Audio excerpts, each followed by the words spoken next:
I want to welcome everyone to the marriage night and just say how excited I am to have Dr. Harley here and his wife Joyce. You may not know this, but early on in ministry, I just devoured their resources. I bought their books. I went to their website.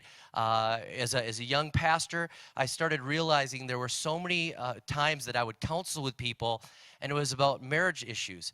And I just realized I better get better at this, and who's out there that's an expert. And so I found his needs, her needs. I found Love Busters. I found how to survive an affair and different things. And I'd buy these things and have them as resources and give them out. And just loved, even I'd go to the website and get different things and resources, and sometimes even go into counseling having just read some of the stuff that he was saying on his website. So when we had the opportunity to bring them in to speak to us for one of our marriage nights, I jumped at the opportunity. They live here in Minnesota, and it's great to have them with us. And I want you to open up your hearts and welcome Dr. Harley and his wife Joyce. Would you welcome them up here?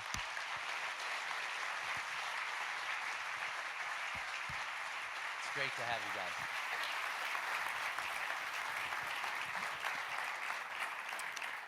Oh, it's so good to be with you. And who are those people? Yes. I wanted to just give you a little background. Often people wonder about us and how we met and all. And since we have 3 hours together, I thought we could have some time. But Bill and I met on the beach in Santa Barbara. Need I say more? I was 13. He was going on to 15. He said it was love at first sight. I had to kind of warm up to it. So we dated on and off throughout our teen years, and then I finally agreed I was in love with him. And at 19, he was 21, we got married. And that was 50 years ago. How can that be? Oh, goodness, 50 romantic years ago, and that's our point tonight, learning how to have a romantic relationship. And Bill and I have had a romantic relationship even before we were married, and it has lasted to this day, and it will last till the day we die. Valentine's was just yesterday. I had a card for Bill that said, "I still feel safe in your arms. Your smile sets off my alarms." I'm sorry, it's a little personal, but I thought I'd share it with you. My heart still dances when we kiss, and then here comes the music. Your love is, what is it? I don't have my glasses on. This love of ours, how sweet it is. There you go. And then, that's of course, the song. That's the how song, sweet right? it is. But anyhow, I wanted to tell you that I heard a bride call her husband-to-be on the day of the wedding. And her comment to him was, "Honey, I just want to let you know, you make my heart skip a beat, and you make my toes curl." And I'm saying that experience can be yours. And you're going to learn tonight, what is romantic love? How can you attain it? And maybe most important, how can you sustain it? So it's my pleasure to reintroduce my husband, the romantic life with him for 50 years, my one and only, Dr. Bill Harley.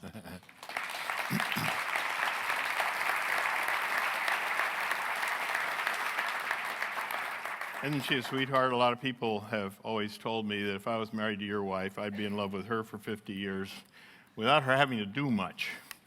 And there is an argument for that. I think that she is a real sweetheart. She is the love of my life. I fell in love with her the day I met her and saw her, and I've been in love ever since. She's in love with me, too, in spite of everything that I've had to overcome. But the basic idea is that I want to communicate tonight a very, very important point to you. And that is that a romantic relationship is probably one of the most important things you'll have in life, aside from your relationship with the Lord through Jesus Christ. With a romantic relationship, your life will run very, very smoothly in spite of all of its ups and downs, in spite of all the crises that you may experience, in spite of financial difficulties, in spite of health problems. If you're able to maintain a romantic relationship in life, you will feel that you have gotten the best of what life has to offer. I'm going to try to sell you on a romantic relationship if you don't already have one. And if you have one, I want to caution you on how fragile it is and how easy it is for you to lose it if you don't make some of the very, very important decisions for each other. So I'm going to give you a course that I'm going to call Romantic Relationship 101. I taught for 10 years. I was a professor. I taught graduate level, undergraduate level, and I always numbered my courses. So this is a 1-hour Romantic Relationship 101 course. Have you ever taken a class in romantic relationships? Raise your hand if you've ever taken a course in romantic relationships. No. I just said that it's one of the most important experiences you'll ever have in life, and there are no courses on the subject. You don't hear about it in high school, you don't hear about it in college, you don't even hear about it in graduate school. They don't teach romantic relationships anywhere, and yet having a romantic relationship is one of the most important experiences you'll ever have in life. And to sustain it will make you feel like you have experienced one of the best things that life has to offer. So I'm going to show you tonight how you can do that, how you can have a romantic relationship. And I want to point out to you that a romantic relationship in marriage isn't difficult. Some people argue that marriages are work. I'll tell you what's work is a bad marriage. Bad marriages are lots of work. A good marriage isn't much work at all. The marriage that Joyce and I have with each other is pretty simple. We enjoy each other tremendously. We look at each other in the morning and just say how lucky we are to be with each other. It's easy. A romantic relationship is easy. But if you're not in a romantic relationship, you might have to work a little bit to get into it. But once you're there, it'll be a lot less work than if you're not in a romantic relationship right now. So why have a romantic relationship? You know, I've given you a few ideas here, but I became aware of how important it was when I started counseling in the 60s. I was in California, and people were all getting divorced. The pastor of my church that I attended was in the process of a divorce, and he asked me to come in and help him. His wife was having an affair with a choir director. Now, this is a Bible-believing, evangelical church where we would go out on Sunday afternoons and pass out tracts and bring people into an evangelistic service we had Sunday evening. He got a divorce. I spent all night with him. He got a divorce. His wife divorced him so that she could be with his choir director. And he lost his position as a minister. His wife married the other man only to eventually find him having an affair with another woman. It was an unmitigated disaster, and they had 3 beautiful children. His ministry was ruined, and his family was ruined. And I became aware of the fact that it'd be worth my while to figure out how to solve these problems for people, because this was a problem that ruined a person's career, to say nothing about the fact that he's a Christian and a person who was leading people to the Lord, and it ruined his ministry. And so I started asking people that were coming to me for counseling, why are you getting divorced? I asked his wife, you got children, why are you doing this? She said, well, because I love him. I love him. I love Gary. I said, that's not a good enough reason. It's not a good enough reason to wreck your whole life. She said, yeah, but it's my reason. And then I went on to couple after couple after couple. Christian couples getting divorced, having affairs. And they all told me the same thing. The one that was leaving was in love with someone else. And I said, yeah, but what about commitment? What about your relationship with the Lord? Don't you understand that the Lord hates divorce? Don't you know that? Jesus Christ talks about it himself. Doesn't matter. I'm in love. So I decided one day that I was going to stop fighting the obvious. And that is that if I wanted to help these people, I had to show them how to fall in love with the person they were married to. I had to learn to do that. Now, I'm a psychologist. I'm good at helping people change. This church is into change. I love it. I love it. Change is what we're all about as human beings. We can change. And we can decide to change. We can decide that we don't want to do this anymore and we want to do that, and we can do it.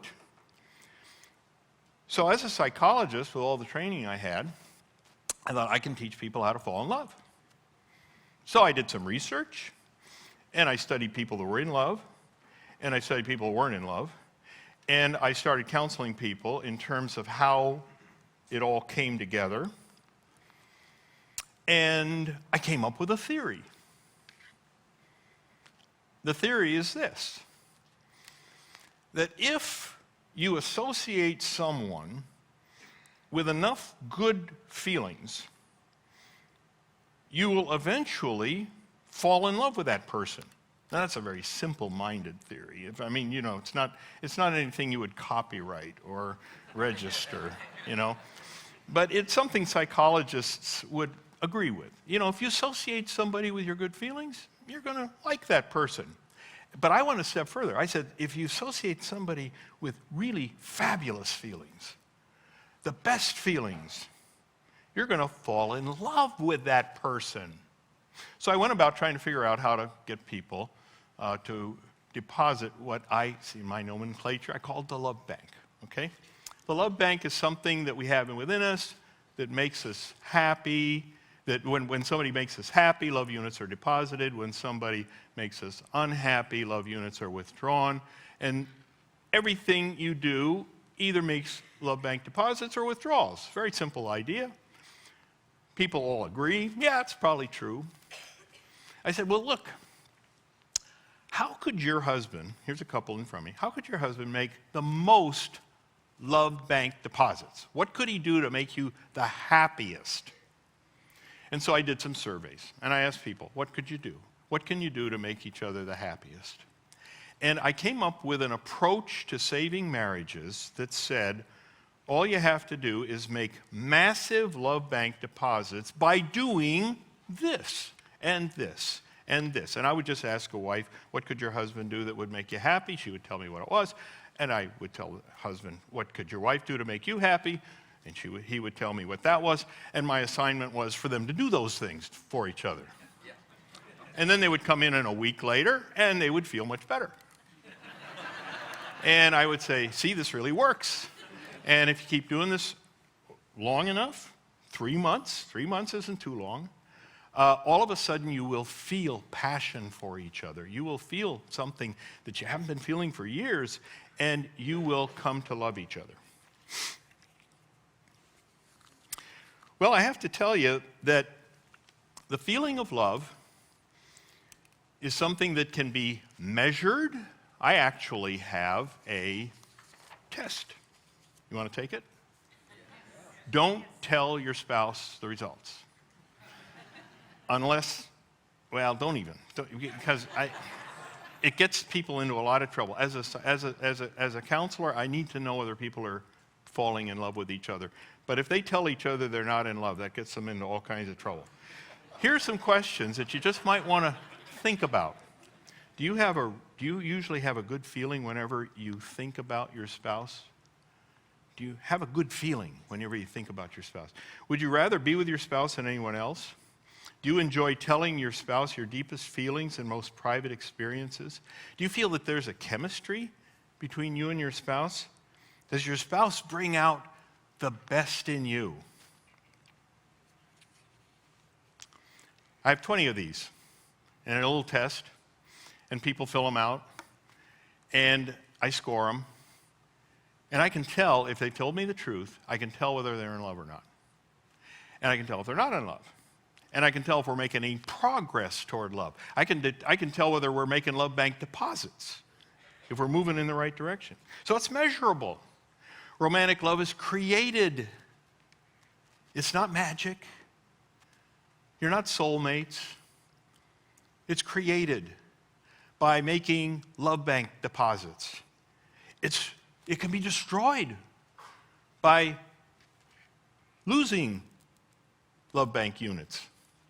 You can do things that are disgraceful, that will hurt your spouse, and lose all the love units that had been deposited. But it can be restored. And it can be sustained indefinitely. I can tell you, as God is my witness, Joyce and I have been in love for 50 years. We can answer all of these questions definitely yes, all of them.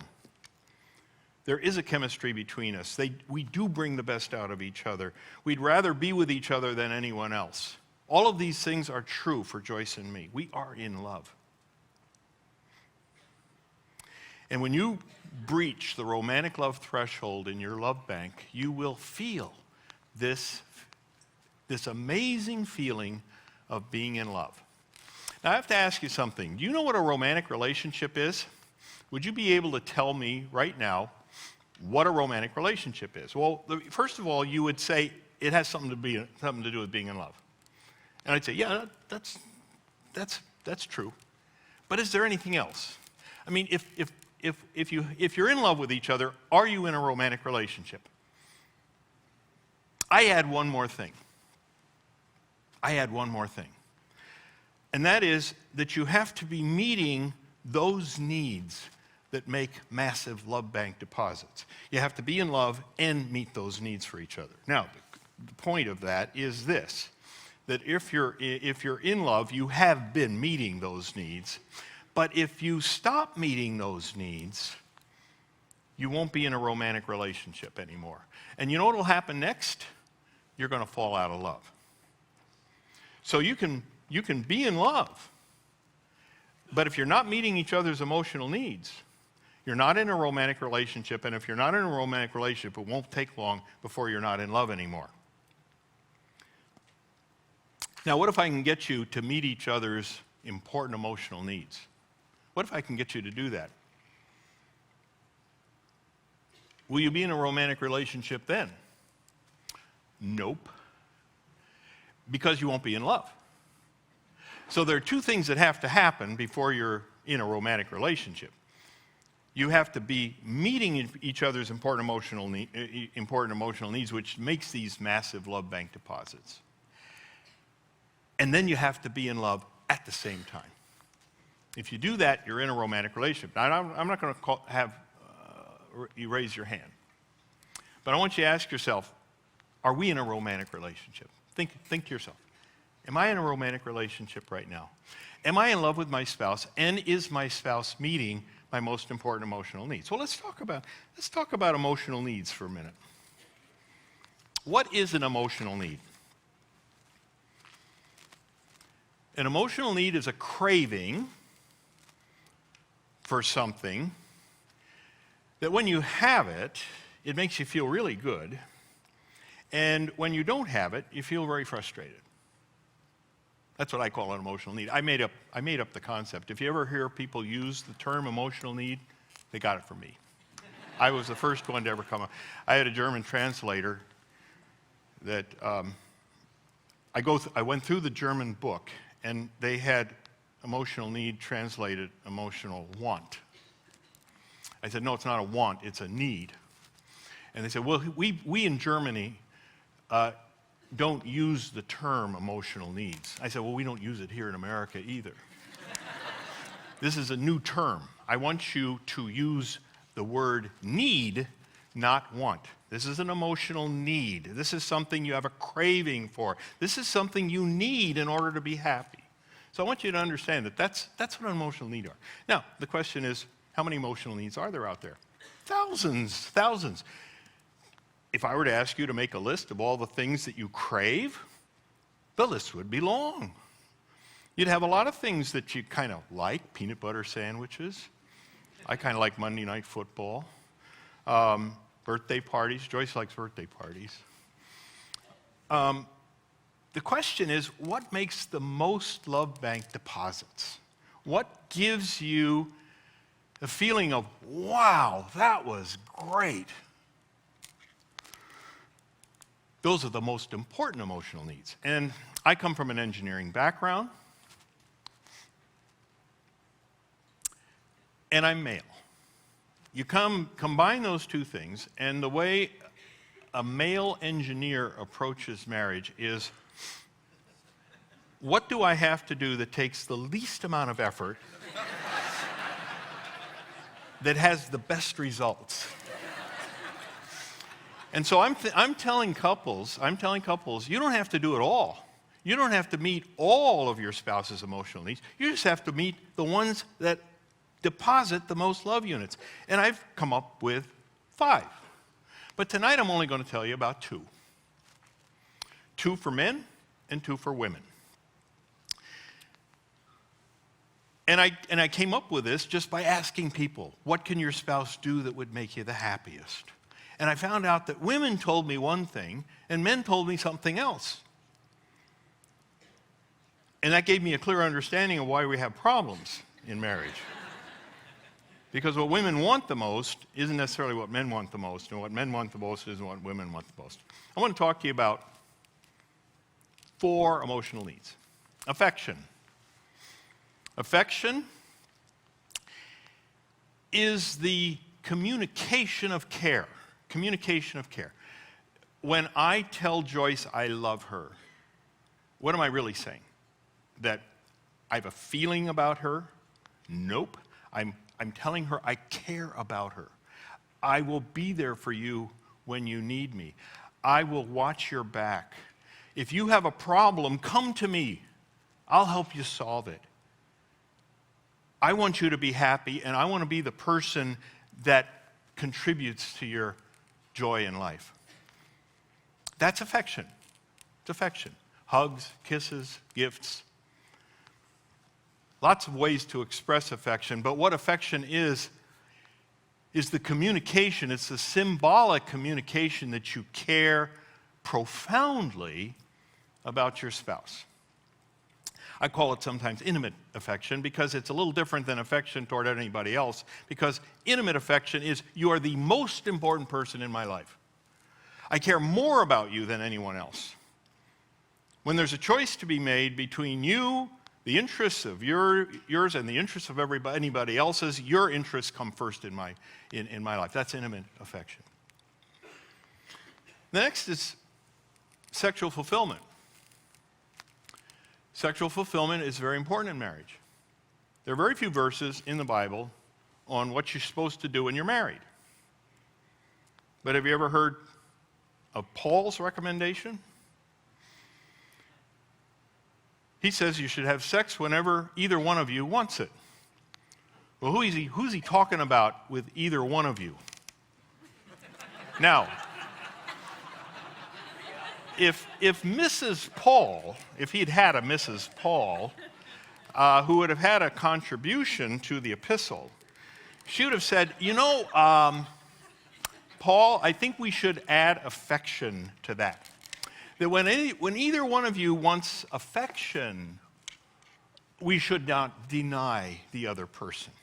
So let's say we don't deny each other sex, but we also don't deny each other affection. And we don't deny each other conversation either. You see, because those are the woman's most important emotional needs. They need to be able to talk to their husband intimately. And they need the conversation to reflect his care for her. Conversation and affection. He needs sexual fulfillment. What else does he need? Well, from my surveys, he needs recreational companionship. He needs to have fun. He needs to enjoy himself. He needs to have leisure time, leisure activities. So what I've done is I've looked at these 4. Affection, that I've explained. Sexual fulfillment, which you all understand. Conversation, which is intimate conversation. The conversation that has to do with your personal problems, personal issues. And recreational companionship. Now, judging from the fact that most men want sexual fulfillment and recreational companionship, and most women want affection and conversation, how would each of them define a romantic evening. Let's talk about Valentine's Day. How would a man plan Valentine's Day? Well, one of the things that I have often said is that first of all, what a man thinks of romantic experiences, he's thinking of what his wife wants, which is affection and conversation. He's not thinking so much about what he wants. So basically, men are often turned off to the concept of romance because it doesn't do much for them. Because they're not thinking of what they need, they're thinking of what she needs. But what would he want? Well, he might enjoy watching basketball with his wife, watch the Gophers beat Wisconsin, and have a little sex during halftime. Wouldn't that be a good way to spend the evening? Wouldn't that be romantic?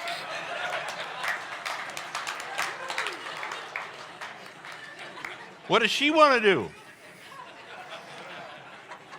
Well, she wants a little gift and a card. She wants dinner out. She wants to go maybe for a dance. She wants to go for a little walk. She wants to have interesting conversation throughout the evening with many expressions of affection.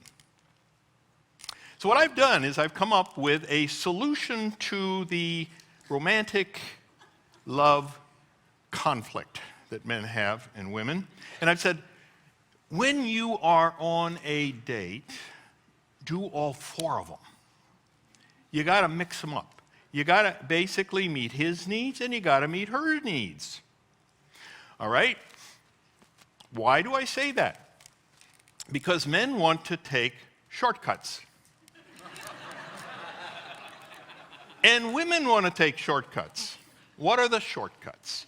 The shortcuts are that we're in bed, sex is easy, let's do it. That's a shortcut. You basically don't have to be affectionate, or it doesn't have to last very long. You don't have to talk much. Easy. So when the time comes to go to bed, he says, now's the time, let's do it. That's a shortcut. How does she feel about that? Not good. Not good. Now, do women take shortcuts? Has your wife ever wanted to start talking to you just about the time you're ready to doze off? She has a problem that she's been thinking about all day and hasn't really had time to think it through. And she wants you to talk it over with her. And so, you blink, okay, I think we can do that. We can have that conversation. Now, what is it that's bothering you? Well, I don't know how much it's bothering me, but I think it's bothering me somewhat. Now, they'll both come up with excuses as to why they can't do that. Now, have you ever found your husband, if he's kind of dozing off and you say, hey, honey, let's have sex? What's he going to do? Is he going to say, I'm just too tired. I have a headache. You see, the basic idea here is that if it's your own emotional need that has to be met, you're eager to have it met, right? And you want your partner to be a part of it. But if it's not one of your emotional needs, you come up with all these excuses. This is why it's extremely important in marriage to mix emotional needs into the same event. So a date in marriage, which I recommend several times a week. I often ask men, how often would you like to make love? I'd like to make love 2 or 3 times a week. Okay, what I'd like to recommend is that you talk to your wife for 3 hours, and by that, and in that time, be very affectionate with her before you make love. And he says, my goodness, that's a lot of work. That's a lot of time. I don't have enough time for that sort of thing. And I'd say, well, maybe you only want to make love once a week. Maybe you have time for once a week, or maybe you have time for once every 2 weeks, you know. But from here on out, if you're going to make love, I want you to be affectionate. I want you to talk to her. I want you to give her what she needs as well as what you need. And I want you to engage in some kind of a recreational activity. You know where I came up with all this stuff? Affairs. Affairs. I have seen people having affairs thousands of times. Joyce and I deal with people almost every day that are having affairs. And what are they doing? What are they doing? They're being affectionate.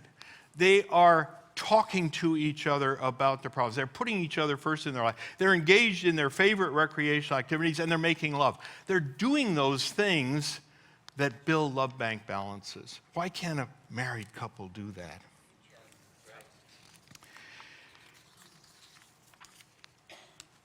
I need a rule to encourage couples to have romantic relationships. I need a rule. And so I've come up with one. I'm great on rules. Pastor knows about some of my rules. I call them policies. And the one I want to talk to you about tonight is called the Policy of Undivided Attention. Policy of Undivided Attention is give your spouse your undivided attention a minimum of 15 hours each week. 15 hours each week. How many times do you get to make love that way? Okay?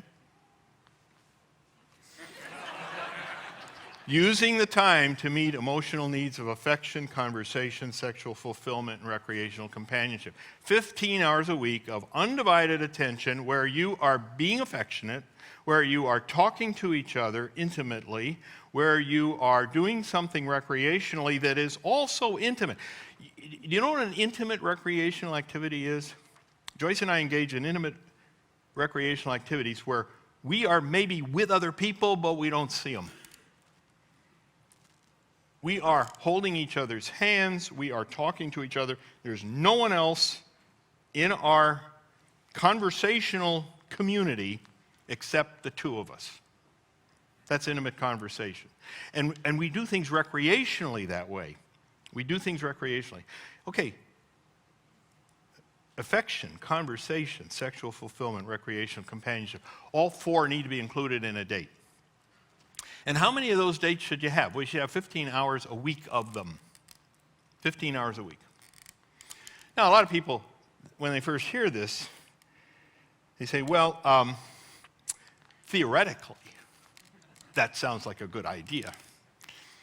But in my life, there's no way that it's possible. And so then I have to explain to them.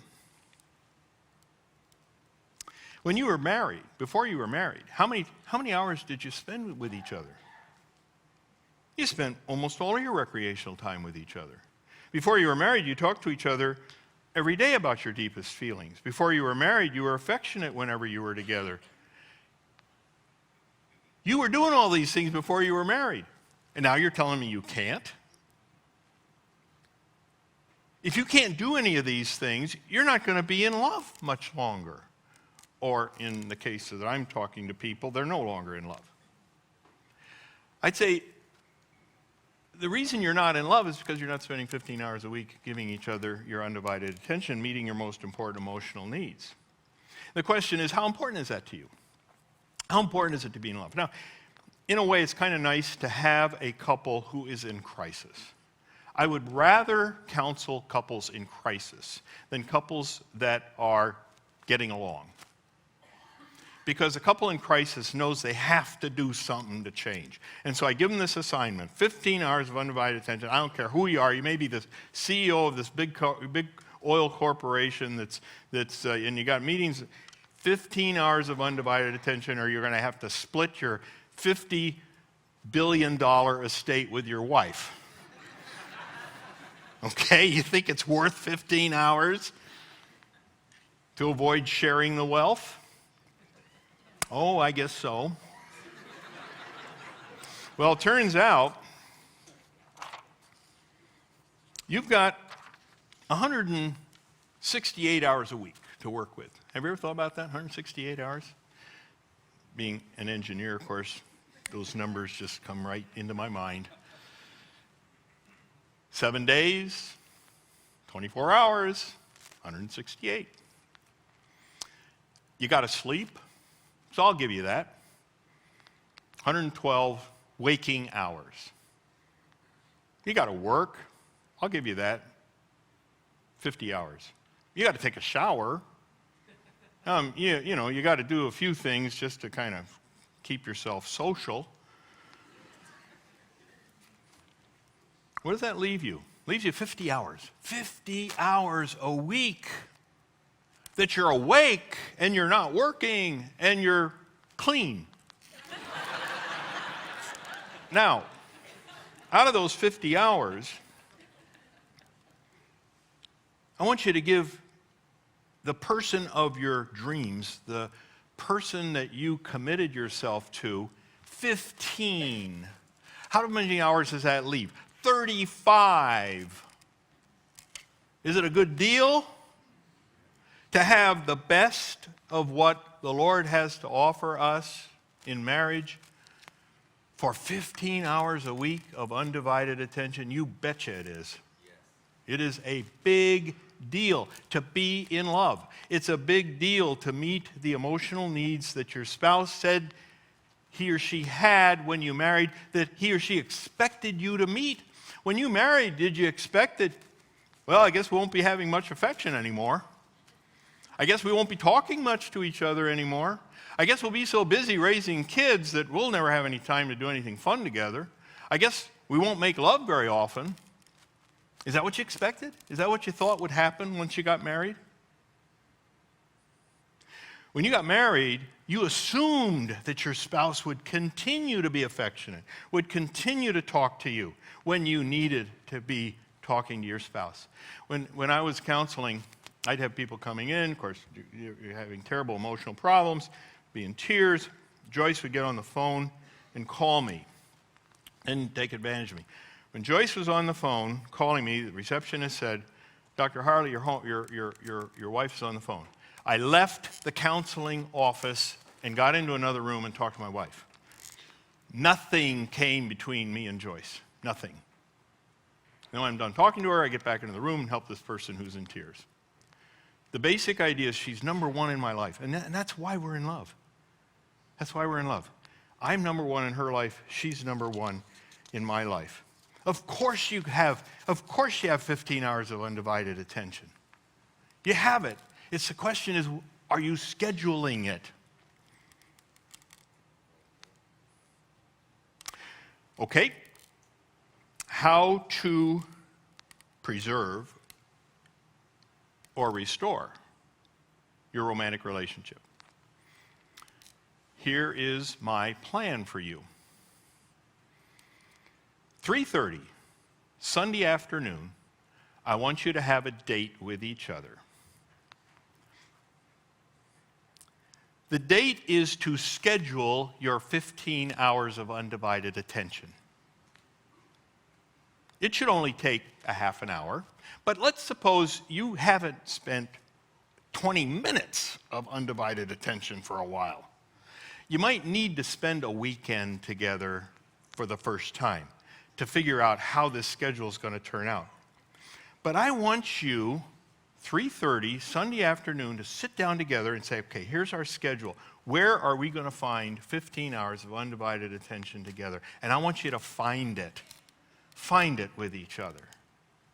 And then I want you to remember what you're supposed to do during those 15 hours. 4 things: affection, conversation, recreational companionship, sexual fulfillment. Can you do it in a half an hour? If you're really nimble. But most dates last 3 or 4 hours. Most dates last a while. The 15 hours is a canvas. It's a canvas, and it's blank. And if you're not used to spending 15 hours together, what you'll discover is that you won't know what to do.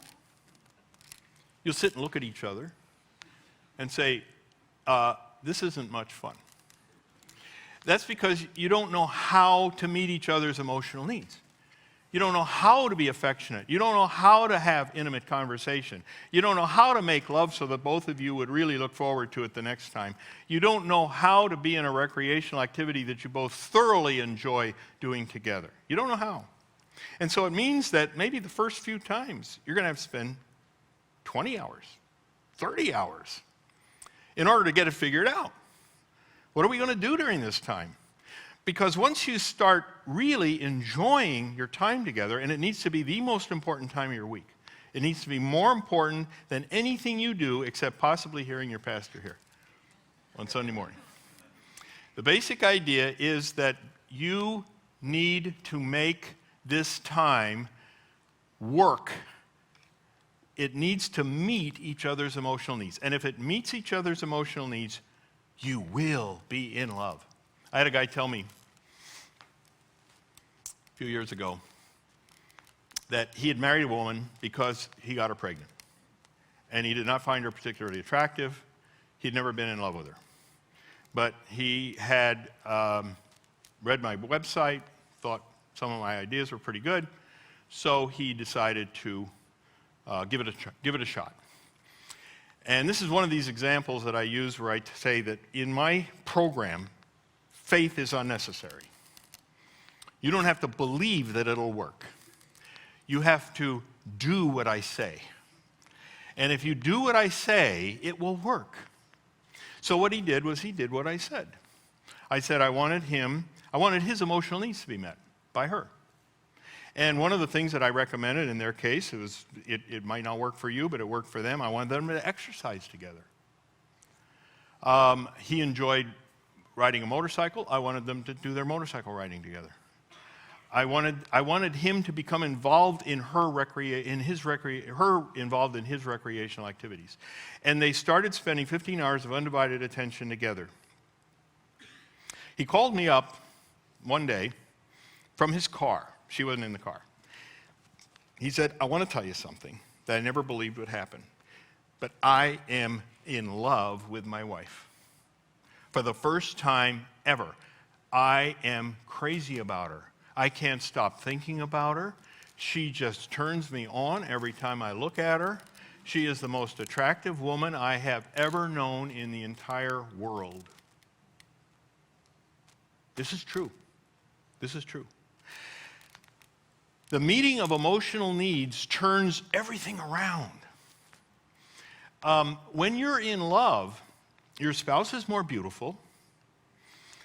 The money that your spouse is making is adequate. You find each other just being very admiring and very respectful and so happy that you're together. Isn't it something worth having? Isn't it something worth the effort? Isn't it worth 15 hours a week of undivided attention, which is something you'd expected when you were married? It's worth all of those things. Question. How can you be in love with each other? How can you be in love with each other? The answer is to meet each other's most important emotional needs. Remember the engineer in me. I want to know what makes the largest love bank deposits. And I want to do it in a way that isn't going to be painful. Okay? So when I meet Joyce's emotional needs, I don't want to be suffering. I want to enjoy meeting Joyce's emotional needs. And this is one of my requirements, is that when you meet each other's emotional needs, it has to be done in an enjoyable way. You can't suffer to meet each other's emotional needs, or you won't be doing it very long. Besides, you'll be withdrawing love units as you're depositing them. One person gets love units, another one takes. That doesn't ever work. You meet each other's intimate emotional needs for intimacy. Question, what's the easiest way to meet each other's emotional needs for intimacy? What's the easiest way to be in love with each other? They work together. If you're in love with your spouse, the 15 hours of... I've had more people tell me, you know, you're 15 hours a week, there's a flaw in your 15 hours. What is it? Well, when we fell in love with each other, we wanted to spend 25. The flaw is that 15 hours is nearly enough time for us to be together. We want to be together much more than that. The reason I came up with 15 hours is because 15 hours is something, I did a study on how many hours people had to be together to fall in love back in my college days. 15 hours is what I came up with. So again, the engineer, 15 hours, why put any more time in on it? Okay? The answer is, of course, if you're really enjoying your time together, it's going to be something you want to do more often. Here's a question. How can you be in love and meet each other's emotional needs for intimacy? The answer is to schedule at least 15 hours of undivided attention each week. I'm giving everyone here in the group, do they all know about Draw Close? Do they? Do they know about Draw Close? That they're all getting a copy? You're all getting a free copy of my devotional, Draw Close. Joyce and I wrote this book together, and it is something I'd like you to read every day. I'd like you to wake up in the morning to the Lord and to your spouse, and understand that these two people in your life, Jesus Christ and your spouse, guide you. They guide you. And so you want to begin with prayer. You want to begin with discussion with your spouse. And I want to begin with some of the ideas that I have about how to make your marriage great. Draw Close is designed to bring the Lord into your marriage and to make you recognize that He and your spouse are leading you in life as you are and the Lord are leading your spouse in life. There are some other books that are for sale. Deep discounts, I might mention. His Needs, Her Needs, that the pastor mentioned, is available. It's how to meet each other's emotional needs. Love Busters, how to avoid losing all those love units. I mean, all the 15 hours a week of undivided attention is going to do you no good whatsoever if you have a bad temper. If you're disrespectful. If you're dishonest. All the deposits in the world won't compensate for withdrawals. And Love Busters is about how to avoid withdrawals. 5 Steps to Romantic Love is a workbook that goes with both of those books. Worksheets, 65 worksheets that you fill out to help guide you to become experts at avoiding love busters and meeting each other's emotional needs. And then I have another book out there, His Needs, Her Needs for Parents.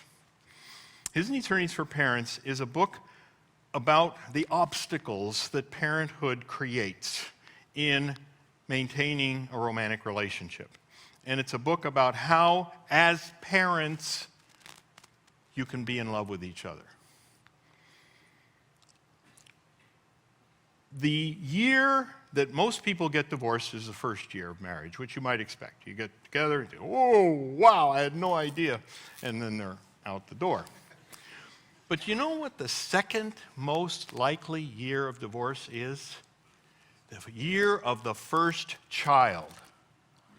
What a disgrace. What a disaster. It's because they lose their vision of how important a romantic relationship is. When the child comes into their life, they stop meeting each other's emotional needs. So it's a book, if you have young children, you might want to consider it. And then finally, go to my website, marriagebuilders.com. Look at what's there. Start, if you haven't ever seen it before, take the tour. See what's available. And then look at my basic concepts. There's a summary at the top. You can get through it in about 5 minutes. Just read the 10 basic concepts that I start out with. We have Q&A columns. I have articles. We have a forum. Thousands of people from all over the world participate in our forum every day. And we have a radio show. Joyce and I do a radio show every day, 1 hour a day, that is streamed on the website. You can get it on your app. I was thinking, if I had time, which I don't, I would have all of you get your smartphones out and look up our app, and so that you can listen to our radio show every day on your smartphone. But I just want to tell you, go to the website, marriagebuilders.com, and the apps are all there. We have them for iPhones. We have them for Blackberries. We have them for Kindle. We have it for Android. Just about everything you could possibly have, okay? Well, my wish for all of you and my prayer for all of you is that you have a wonderful marriage. And I want you to be in love with each other. I want you to love each other because that's what the Lord wants you to do. He wants you to love each other. He wants you to care for each other. And he wants you to meet each other's emotional needs. Dear Lord, we thank you so much for your love and your guidance and your care. Thank you for the example that you give us in Jesus Christ, your Son. We would have not known the importance of some of these things if you hadn't explained them to us. Because we're all so sinful and we're all so degenerate that we look the other way when the obvious is right in front of us. Lord, you've given us guidance. Help us get back on track. Help us stay on the path. Help us to look directly at you so that we don't lose sight of the way we were created and how you want us to live. And I want you to bless all of these people that are here this evening, guide them, deal with them directly in their lives, help them to become servants of yours that you can be proud of and that they can be delighted to be in your will. These things we ask in Jesus' name, amen.